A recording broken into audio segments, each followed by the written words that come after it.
드릴 때 또한 특별한 하나님의 은혜가 있기를 원합니다. 오늘 본문을 통하여 주신 말씀의 제목 가이사에게 갈 것이라 12절입니다. 베스토가 배석자들과 상의하고 이르되 너희가 가이사에게 상소하였으니 가이사에게 갈 것이라 아니라 이게 결론 부분입니다. 오리무중이란 말이 있습니다. 오리는 새 종류 오리가 아니라 거리 약 2km 되는 짙은 안개로 인하여 앞을 바라볼 수 없는 그러한 상황을 지금 말하고 있는 것이죠. 오리무중. 그러니까 앞 2km까지 볼 수 없는 갈피를 잡기 어렵다라는 뜻입니다. 이런 상황이 지금 오늘 본문의 주인공 바로 사도 바울의 상황입니다. 사도 바울은 에베소서에 3년 동안 사역 후에 예루살렘으로 가서 유대인들의 공격과 천부장의 신문과 재판을 받게 됩니다. 다행히 바울은 로마 시민권자로서 오히려 천부장의 도움을 받으며 가이사랴에 가서 총독에게 상소할 수가 있게 된 것입니다. 여기까지만 보면 사도 바울의 앞길은 안개가 거치고 그런 대로 풀리는 듯합니다. 그런데 교회와 바울을 향한 유대 종교 지도자들의 적개심은 갈수록 더해갑니다. 상상을 초월합니다. 벨릭스 총독은 석방시키지 않고 유대인들의 눈치만 보다가 그는 그만두고 이제 후임자 베스토가 총독이 됩니다. 이렇게 해서 2년 동안 사도 바울은 옥중에 지금 있는 것입니다. 그러니 그는 언제 이 상황이 끝날지 두 총독이 번갈아가며 동일한 태도로 사도 바울을 석방시켜 주지 아니하니 사도 바울의 마음은 그의 마음 가운데는 말 그대로 오리무중이라는 상태 그대로 있는 것입니다. 어쩌면 새로 부임한 총독 베스토가 그냥 놔두면 영영 잊혀질 수도 있는 이런 상황에 와 있고 사도 바울의 마음은 복음을 전할 수 있는 하나님의 일을 하기 위하여 그 마음은 불타고 있을 것입니다. 이런 상황에서 정말 하나님은 어떻게 하시는가? 저와 여러분이 사도 바울과 같은 입장에서 총독과 지도자들이 아무 결론을 내지 못하고 감옥에 끝없이 특별한 언급이 없이 지내고 있다면 우리 마음은 어떠하겠는가? 사도 바울의 입장과 하나님께서 그를 보시는 하나님의 보는 눈은 어떠할까 생각하면서 오늘 말씀을 통하여서 귀한 인사이트가 있기를 원합니다. 첫 번째, 바울을 죽이고자 한다라고 3절에 말합니다. 우리 3절을 다시 한번 한 목소리로 읽습니다. 사도행전 25장 3절 베스토의 호의로 바울을 예루살렘으로 옮기기를 청하니 이는 길에 매복하였다가 그를 죽이고자 함이더라. 사도가 가이사랴에 온 지 2년이 지났습니다. 총독 벨릭스는 로마로 소환되고 새 총독 베스토가 새로 부임했습니다. 그것이 기원 후 AD 59년째입니다. 바울을 죽이려는 음모가 계속되는데 새로 부임한 베스토의 호의를 악으로 이용하려는 유대 지도자들, 그러나 그들의 첫 제의를 받아줄 만도 한데 베스토 총독은 거절하게 됩니다. 5절에 보면 너희 중 유력한 자들은 나와 함께 내려가서 만일 옳지 아니한 일이 있거든 고발하라. 고발을 할 것 같으면 지금 예루살렘에 잠깐 머물게 돼 있는 베스토 총독이 가이사의 옥중에 있는 사도 바울에게 너희들이 나를 따라 같이 가서 거기에서 다시 고발하라 이런 말을 하는 것이죠. 새로 부임한 베스토는 그 지방의 유대인들 지도자들과 잘 지내기 위하여 그들을 제안에 거부할 이유가 없었는데 왜 이런 거부 답을 할 수 있었을까라는 것이 우리는 궁금하게 됩니다. 잠언서 2장 21장 1절에 왕의 마음이 여호와의 손에 있음이 마치 본물과 같아서 그의 임의로 인도하시느니라. 때로는 믿지 않는 자들도 이방인들도 하나님의 권능의 손길 아래 그들이 움직일 때가 있습니다. 전혀 생각 가능하지 못한 일들이 우리가 신앙생활 하다 보면 경험하게 되는데, 마치 베스토의 총독이 입장, 그 말의 결론이 그들의 유대인들의 지도자들의 제안에 거부할 이유가 없음에도 불구하고 거부했다는 것은 하나님의 손에 그가 있다라는 것을 우리는 믿음의 눈으로 볼 수 있는 것입니다. 하나님은 사도 바울의 모든 과정을 지금 주관하고 있다는 것이 분명합니다. 2년 동안 옥중에 있을지라도 사도 바울은 그를 위하여 일하신다는 것입니다. 하나님께서 아끼시는 사도 바울 복음을 위하여 생을 다 바쳐 하나님 앞에 바침받은 헌신된 그를 하나님 왜 외면하겠는가라는 것입니다.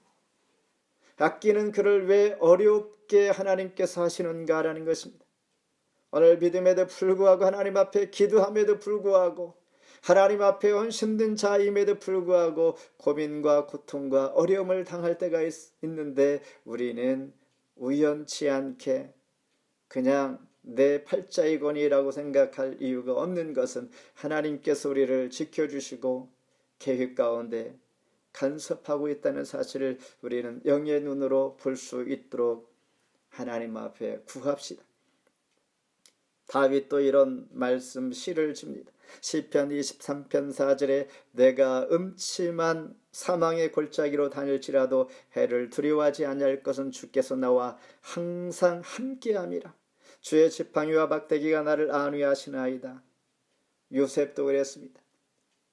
창세기 50장에서 형들이 애굽의 총리가 된 동생 요셉을 두려워할 때 요셉은 말합니다. 당신들은 나를 헤아려 하였으나 하나님은 그것을 선으로 바꾸사 구원하게 하셨다. 형제들을 원망하고 죽일 만한 그런 복수심이 그 마음에 있을 법하지만은 이 모든 과정이 하나님의 은혜로 하나님께서 그의 가족을 구원하기 위하여 이렇게 인도하셨다고 하나님의 섭리를 고백하는 것입니다. 때로는 어떤 이들이 나를 괴롭히고 힘들 때 그를 원망하기 전에 왜 하나님께서는 이런 사건, 이 상황을 이렇게 인도하시는가, 하나님 앞에 먼저 묻고 기도하는 그런 믿음의 자세가 필요할 때가 있습니다. 하나님은 결코 택한 자, 사명 있는 자 버리지 않는다라는 것입니다. 두 번째는 유대인 마음을 얻고자 하는 새 총독 베스도. 9절 같이 한번 또 읽습니다.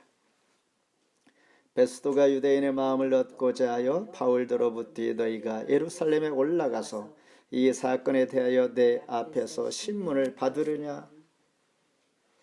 그 누구 하나도 사도 바울을 도울 사람이 지금 없는 불리한 상황에 있습니다. 어쩌면 사도 바울은 두렵고 겁먹고 발을 동동 구를 수 있는 상황입니다. 그럼에도 불구하고 사도 바울은 당당합니다. 오히려 사도 바울의 선 총독 베스도가 두렵고 떨린 마음으로 사도 바울을 대하는 것입니다. 사도 바울 모습 속에서 신비한 신을 발견하게 됩니다. 하나님과 함께하는 자에게는 우리가 함부로 할 수 없는 놀라운 하나님의 능력을 우리는 발견하게 되는데, 시브리서 11장 38절에 이런 사람은 세상이 감당하지 못하였느니라. 세상이 감당할 수 없는 사람이 되기를 소망하면서 기도하며 능력을 얻기를 원합니다. 토론토 충현교회가 모든 교우들이 세상이 감당할 수 없는 하나님의 능력과 은혜가 있기를 원합니다. 하나님의 인도함을 받기를 원합니다. 하나님의 간섭함이 있기를 간절히 원합니다. 여러분의 가정 가운데 하나님께서 인도하시고 호주가 되어주시고 하나님만이 나의 주인 되시고 나의 인생의 길잡이가 길이요 진리요 생명이 되시는 것을 고백하면서 하나님의 사람으로 살기를 소망합니다. 바로 사도 바울은 이와 같은 사람으로 세상이 감당할 수 없는 사람이기에 권력의 상징 총독이 사도 바울 앞에서 오히려 두렵고 떤 마음으로 서 있고, 사도 바울은 오히려 당당하다는 것입니다. 7절 8절에 보면 진술을 다 들은 베스도는 고소 사실 아닌 것을 증명되었는데도 불구하고 판결을 내리지 못하고 9절 지금 읽은 것처럼 내 앞에서 신문 받으려냐, 어디에서 예루살렘에 올라가서 지금 가이사랴에 있는 사도 바울에게 예루살렘에 올라갈 거냐 묻는 것이죠. 가게 되면 어떻게 됩니까? 이미 가는 길에 매복하여 유대인들이 사도 바울을 죽이려고 하고 있는 이 상황인데, 아무 죄가 없다는 것이 증명이 됐음에도 불구하고 유대인들을, 그들의 마음을 얻고자 베스도는 사도 바울에게 예루살렘에 올라가서 재판을 받겠느냐 이렇게 묻는 것입니다. 어쩌면 사람을 의식하는 것이죠.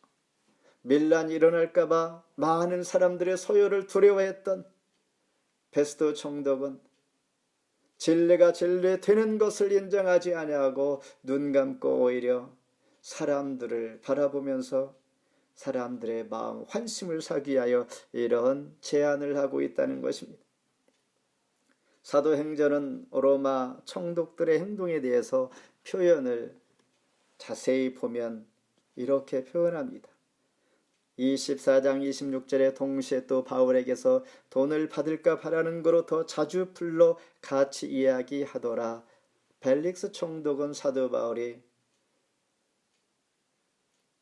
모금한 돈 헌금을 가져와 예루살렘을 독주하여 왔을 거라고 생각하고 뇌물을 받고자 했던 그 마음이 있다라는 것을 사도행전 저자는 표현하면서 신랄하게 표현합니다. 24장 27절에 펠릭스가 유대인의 마음을 얻고자 하여 바울을 구리하여 두니라. 이와 같이 벨릭스 총독도, 지금 새로 부임한 베스도 총독도 유대인의 마음을 얻고자 이런 표현을 동일하게 쓰고 있다는 것입니다. 총독들이 같은 마음을 가지고 있다는 것을 사도행전 저자는 기록하면서 이 부분에서 강조하고 있습니다. 진리, 바른 재판보다도 죄가 없음에도 불구하고 사람들의 눈과 그들을 의식하고 있다는 것이 우리는 쉽게 알 수가 있게 됩니다. 이와 같이 성경은 어떤 사람들을 비난하거나 진실되지 못하다라고 책망하는 것이 아닙니다.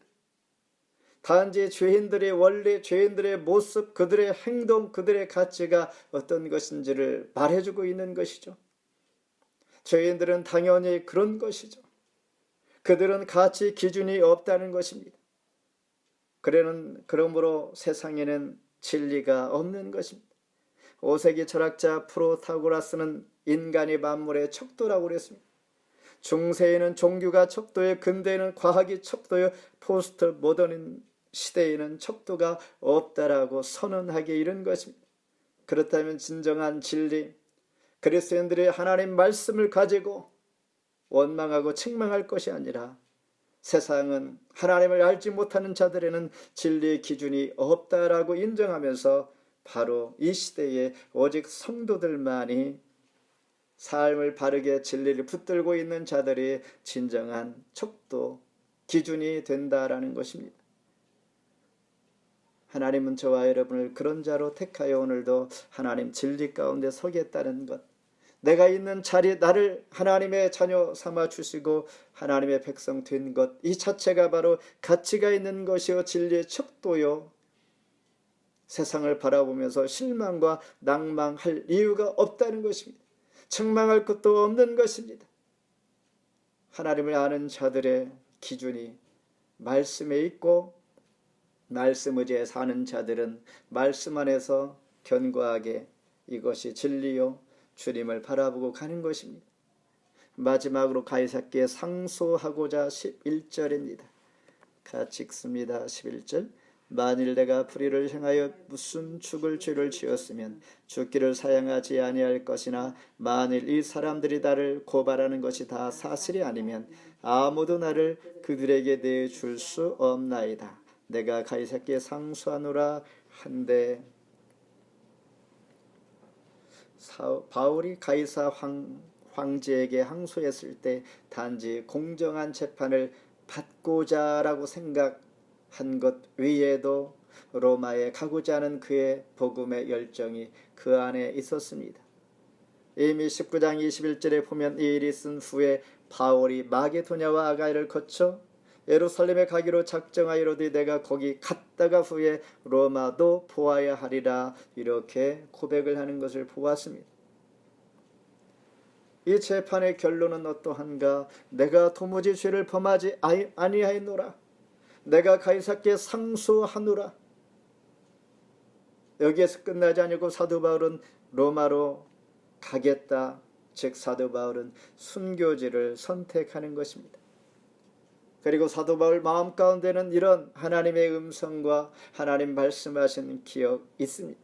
23장 11절에 그날 밤에 주께서 바울 곁에 서서 이르시되 담대하라. 너희가 예루살렘에서 나의 일을 증언한 것 같이 로마에서도 증언하여 하리라 하시니, 지금 예루살렘에서 증언한 것처럼 로마에서도 증언하여 하리라. 이 말씀, 환상 가운데 주님 나타나셔서 하신 말씀을 사도 바울은 이 말씀 붙들고 있다는 것입니다. 그러니 내가 죄가 없는 거요, 무지하고 그냥 가이사에게 상소하겠다라는 정도가 아니라 가서 복음을 전하는 목적이 사도 바울 마음 가운데는 많이 있다는 것입니다. 그러니 어떠한 복잡한 상황일지라도 오직 복음을 전하는 사도 바울, 감옥이면 감옥에서, 개인을 만나면 개인에게서, 법정에 서면 법정에서 복음을 전하는 그의 모습을 통하여 사명 있는 자 하나님께서 함께 하시는 그 열정이 우리에게도 있기를 원합니다. 이제는 나의 방법을 다 내려놓고 하나님의 방법을 택할 수 있기를 원합니다. 이 길이 바로 하나님의 길이기 때문입니다. 다만 우리가 이 길을 모를 때가 있지만은 하나님은 내가 사는 이 모순된 현실을 통하여 뜻을 이루어 갈 수 있기 때문입니다. 빌립보서 1장 12절에 형제들아 내가 당한 일이 도리어 복음 전파의 진전이 된 줄을 너희가 알기를 원하노라. 어려움을 당하고 있습니까? 주 때문에 고통당하고 있습니까? 예수 믿는 이유로 일이 꼬이고 어려운 일이 있을 수 있습니다. 그러나 사도 바울은 빌립보 교회에게 너희가 알기를 원하는 것, 그것 때문에 복음의 전파가 있었다라는 것, 복음의 전파의 진전이 있었다. 여기까지 달려오면서 우리가 많은 어려움들을 수도 없이 다 말할 수 없습니다. 그러나 그것 때문에 복음의 진전이 있지 않았는가 라고 하나님 말씀하시면서 하나님께서 상을 베푸시는 줄 우리가 기대하고 소망하며 오히려 감사하는 것입니다. 말씀을 맺습니다. 결국 재판의 결론은 종교 세력가들의 뜻도 아니었습니다. 총독 베스토가 바라는 뜻도 아니었습니다.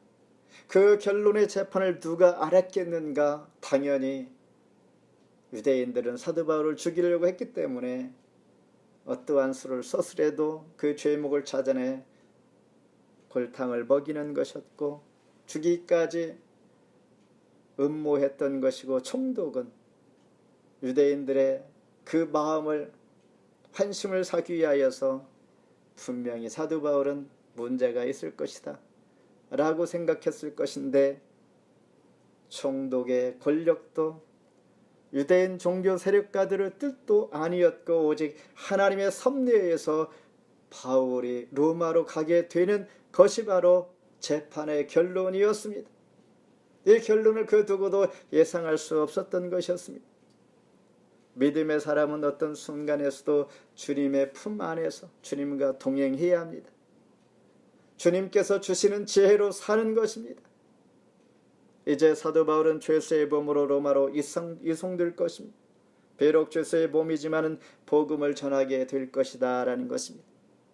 그토록 기대해 왔던 그의 소원, 가장 안전한 방법으로 로마로 갈 수 있게 된 것이요, 사명을 받은 자가 가는 길은 오직 하나님의 방법이어야 한다라는 것입니다.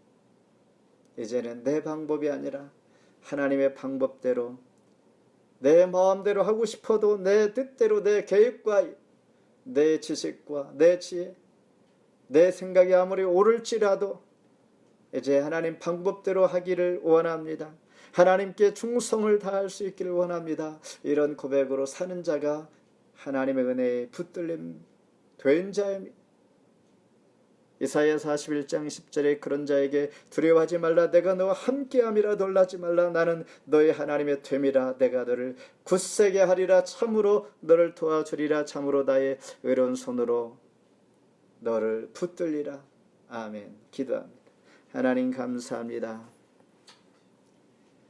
가이사에게 갈 것을 그 누구도 예상하지 못했는데 총독의 권력도 유대인들 지도자, 종교 지도자들의 그 뜻도 아닌 결론은 가이사로 가게 되는 것. 사도 바울이 복음을 위하여 꿈꾸었던 하나님께서 말씀하셨던 주님께서 환상 가운데 그를 위로의 말씀으로 인도하셨던 즉 하나님의 뜻대로 우리 인생이 나아가고 있다는 사실입니다.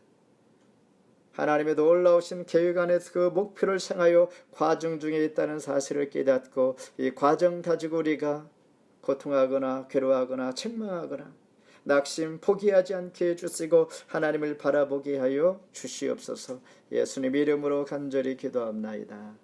아멘. 이 시간 함께 기도할 때에 우리에게 주신 말씀, 저와 여러분 각자에게 다가온 마음에 와 닿은 말씀이 무엇입니까? 나에게 주신